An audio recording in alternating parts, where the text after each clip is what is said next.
경매로 내 상가 마련하기 한번 살펴보도록 하겠습니다. 경매로 진행되는 물건은 그 종목이 상가냐, 주택이냐, 토지냐, 공장이냐, 불문하고 절차는 다 똑같습니다.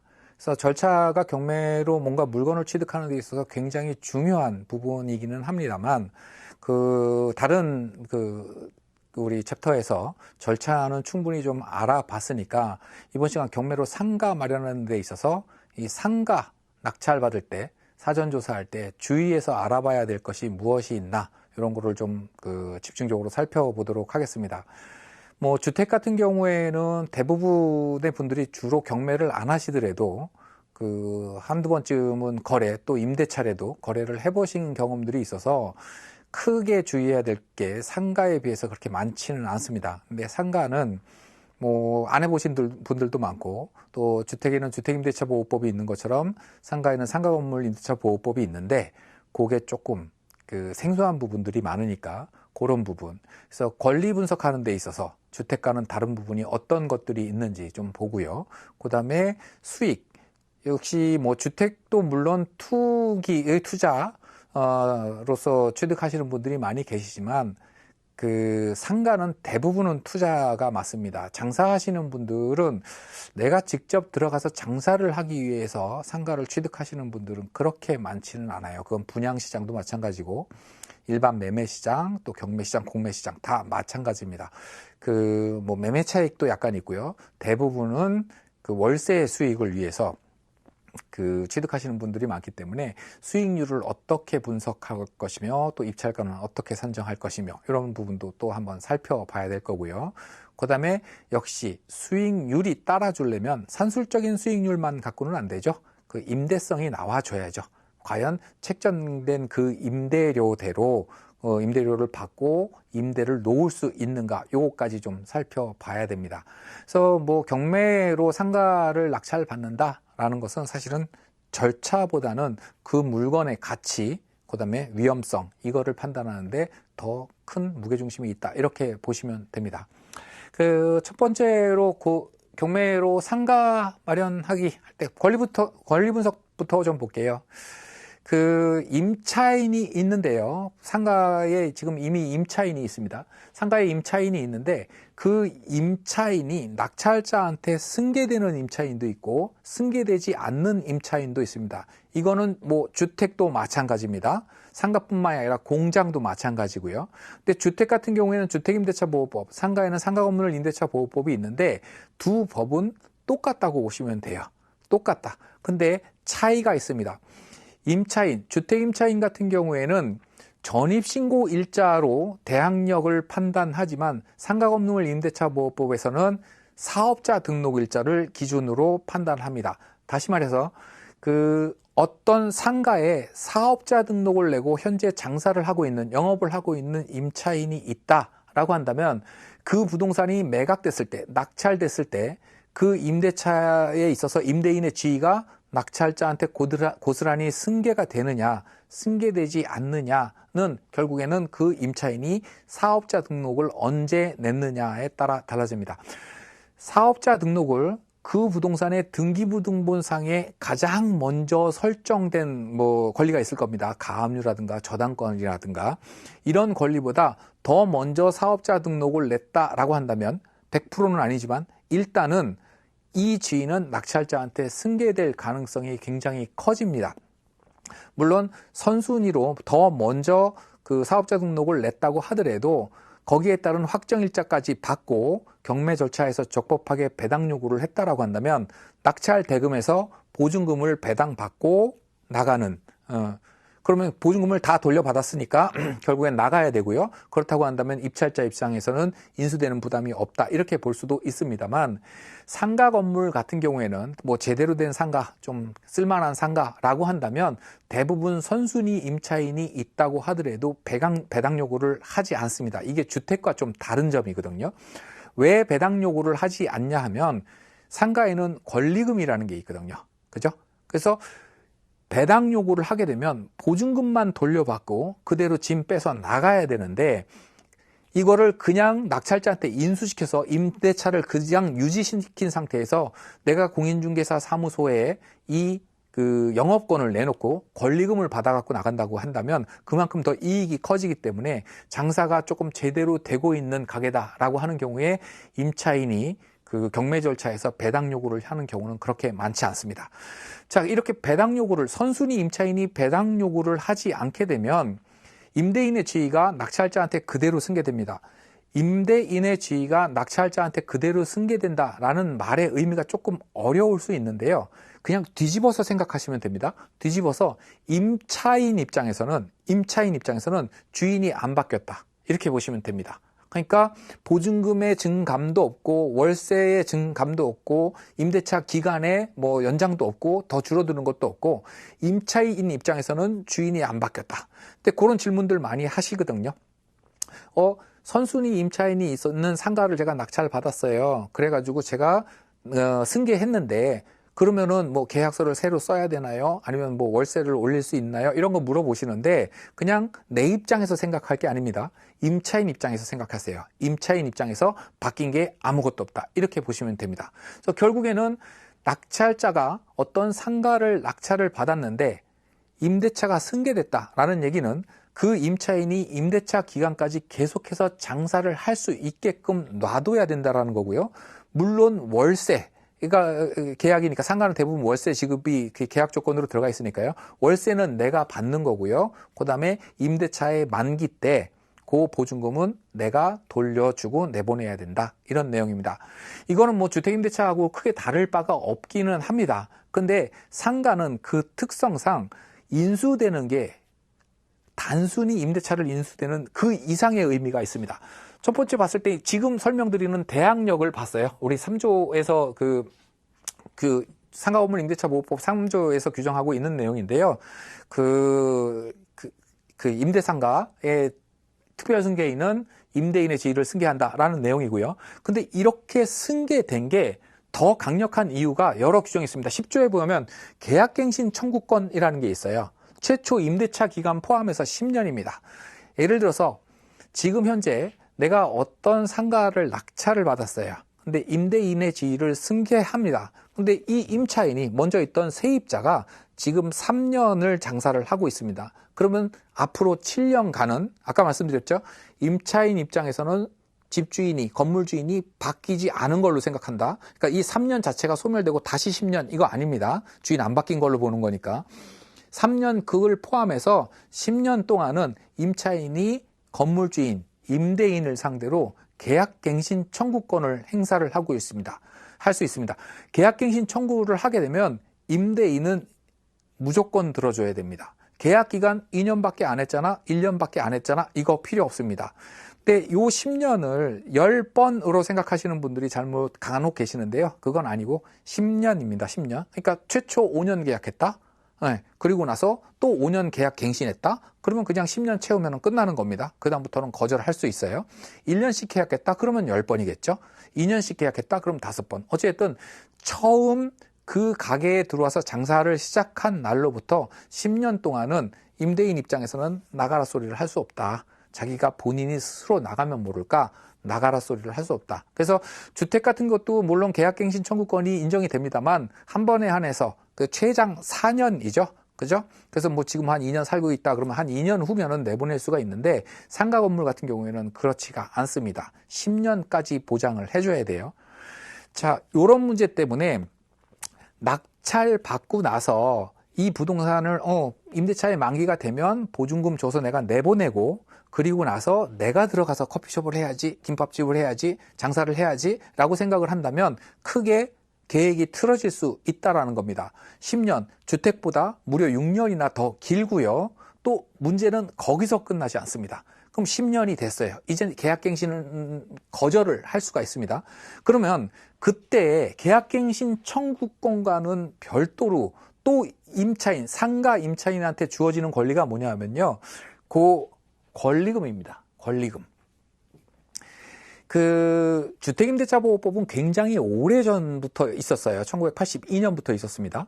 근데 상가건물 임대차보호법은 2000년대 초반에 만들어졌어요.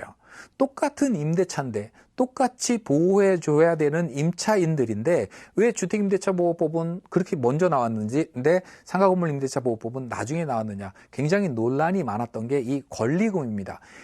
이 권리금이라는 문화 자체는 우리나라에밖에 없죠. 아마 여러분들 많이 들어보셨을 겁니다. 내가 집주인도 아닌데 나 보증금 내고 들어와서 장사를 하고 장사 이제 그만하랍니다. 그러고 나가면서 내 가게도 아닌데 주인한테 보증금만 돌려받으면 받아 나가면 되잖아요. 근데 다음 임차인한테 이 가게를 팔고 나가요. 권리금을 받고. 물론 가게를 판다라는 거는 가게 건물, 부동산을 파는 건 물론 아닙니다. 부동산의 소유권은 임대인한테 그대로 귀속되어 있지만 그 가게의 영업권을 팔고 나가잖아요. 근데 요즘은 뭐 경기가 많이 안 좋아져서 뭐 권리금이 예전만 못하다라는 얘기가 꽤 있습니다만, 예전에 권리금을 한참 받을 때는 심지어는 보증금은 4천만 원, 5천만 원 이랬는데 권리금은 2억, 3억 이런 가게들이 꽤 많았거든요. 그래서 임차인 입장에서는 보증금보다는 권리금이 더 문제였어요. 임차인 날아가는 거, 잃어버리는 거, 그거보다 권리금 잃어버리는 게 더 큰 문제였습니다. 근데 이 권리금을 법적으로 좀 보장을 해줄래도, 임대차 보증금처럼 보장을 해줄래도 전 세계적으로 유례가 없는 문화이기도 하고요. 만약에 제가 지금 장사를 하다가 다음 임차인한테 권리금을 받아갖고 나갔어요. 그리고 3년 있다 이 상가가 경매가 된다. 이랬을 때 건물 주인은 권리금을 받은 바도 없는데 낙찰대금에서 권리금을 물어줄 수는 없죠. 이건 지금 먼저 임차인이 받아갖고 나간 건데, 그렇다고 해서 3년 전에 팔고 나간 임차인을 다시 불러다가 권리금 돌려줘 이럴 수도 없죠. 그러니까 법적으로 어떻게 해결해 줄 방법이 없다 보니까 그 부분을 해결을 못해서 사실은 상가건물 임대차보호법이 발효되는 데까지 시간이 그렇게 오래 걸린 이유도 있습니다. 근데 이 문제를 물론 발효되고 나서도 여러 번 개정이 됐습니다만, 현재 진행되는 현행법 기준으로 말씀을 드리면 권리금을 해결을 해줬어요. 어떻게 해결을 해줬느냐?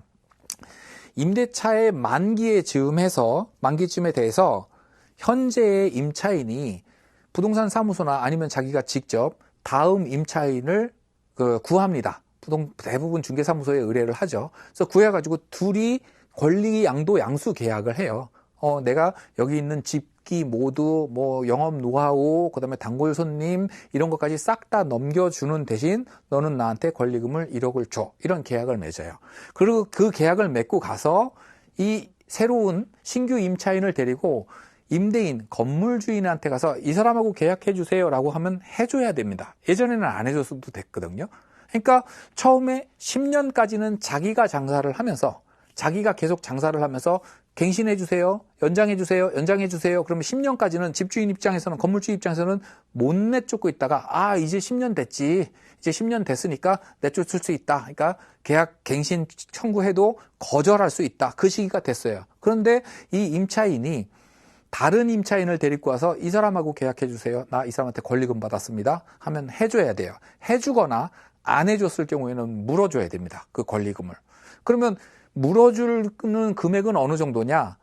그 상가에 대한 권리금 또 감정평가가 가능해요. 그래서 그 감정평가한, 권리금 감정평가한 금액과 그 다음에 기존 임차인과 신규 임차인이 계약한 권리 금액, 이 금액 중에서 낮은 금액을 임대인이 물어줘야지만 됩니다.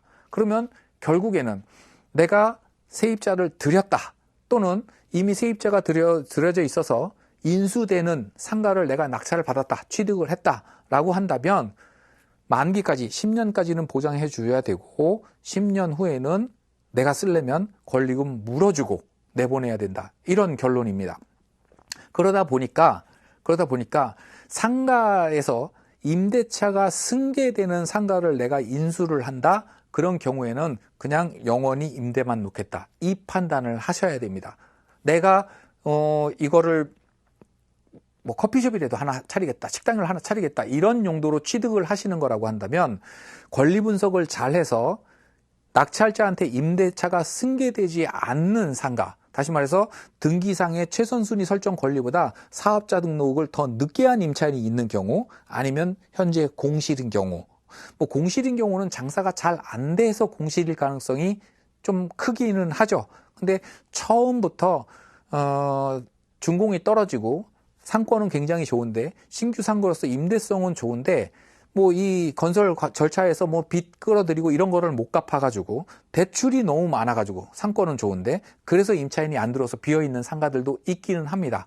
그래서 장사가 일단은 잘 돼야 되고요. 상가는 무조건 첫 번째가 장사가 잘 되는 자리여야 하고요. 그런 상태에서 내가 직접 들어가서 장사를 하기 위해서 취득을 한다라고 한다면 임대차가 인수되지 않는 그런 상가 권리 분석을 잘 하셔야 됩니다. 뭐 주택 같은 거는 길어야 4년, 그리고 뭐 물어줘야 될 것도 없습니다. 보증금만 물어주면 되고요. 보증금 물어주는 거야 어차피 입찰할 당시에 내가 입찰가에서 이렇게 공제하고 계산하고 들어간 거니까 손해도 아닙니다만, 상가 같은 경우에는 내보낼 때 임대차 보증금뿐만 아니라 권리금도 내가 물어줘야 된다, 이렇게 생각하시면 됩니다.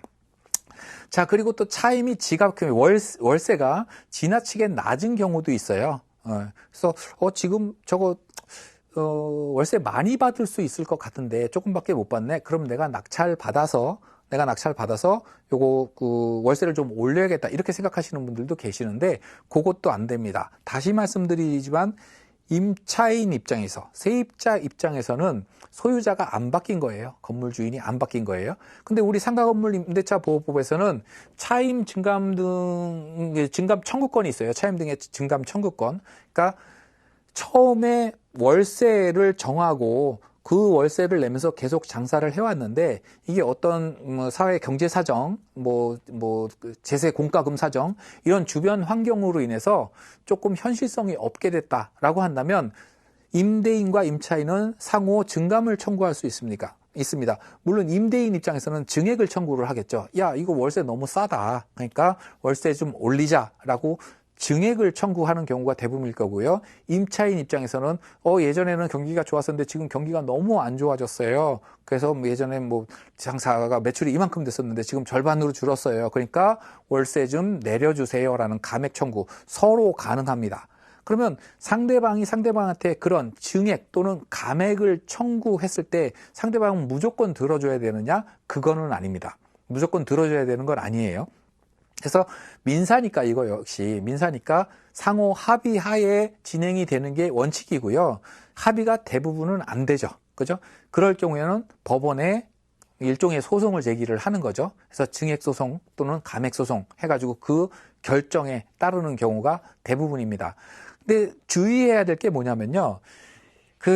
우리 임대차보호법에서 증액의 경우에는 5% 이내에서만 할 수 있고요. 그리고 한 번 증액을 하게 되면 1년 이내에는 다시 증액을 못 합니다.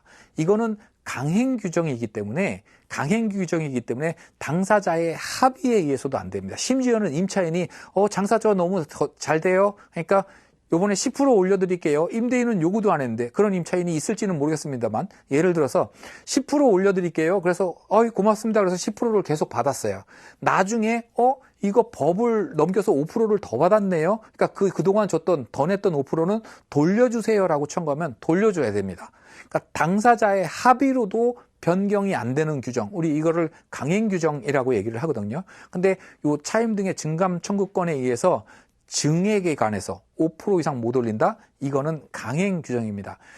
이 규정을 또 오해하고 계시는 분들이 많아요. 특히 건물 임대인분들 오해 많이 하시고요. 임차인분들도 그렇게 듣고 그런가 보다 하시는 분들이 있는데, 요거 증액의 경우에는 5% 이내에서만 할 수 있다. 그 이상 못 올린다. 그리고 1년 이내에서는 한번 인상하면은 그날로부터 1년 안에는 다시 못 올린다. 요 내용이 있는데 이거를 어떻게 해석을 하냐면 1년마다 5%씩 임대인이 요구하면 올려줘야 된다. 이렇게 오해하고 계시는 분들이 굉장히 많습니다. 그거 아닙니다. 이거 올려주는 거 임대인 맘대로 못 올려요. 임차인이 동의해야 올려주는 거고, 동의해도 5% 이상 못 올리는 거고, 동의 안 한 경우에는 소송해서 올려야 되는 건데, 그때 올릴 때도 5%가 날지 3%가 날지, 아니면 오히려 패소해가지고 10원도 못 올릴지, 그거는 싸워 봐야 하는 겁니다. 근데 요거를 뒤집어서 이건 필요 조건과 충분 조건이라고 얘기를 해야 될까요? 정확한 비유인지는 모르겠습니다만, 증액을 하더라도 5% 이상 못 올린다라는 거, 증액했으면 1년 이내에는 못 올린다, 2년, 3년 후에는 올려도 1년 이내에는 못 올린다, 이 내용이지 1년마다 5%씩 올릴 수 있다, 임대인 맘대로, 이거 아닙니다. 조심하셔야 됩니다.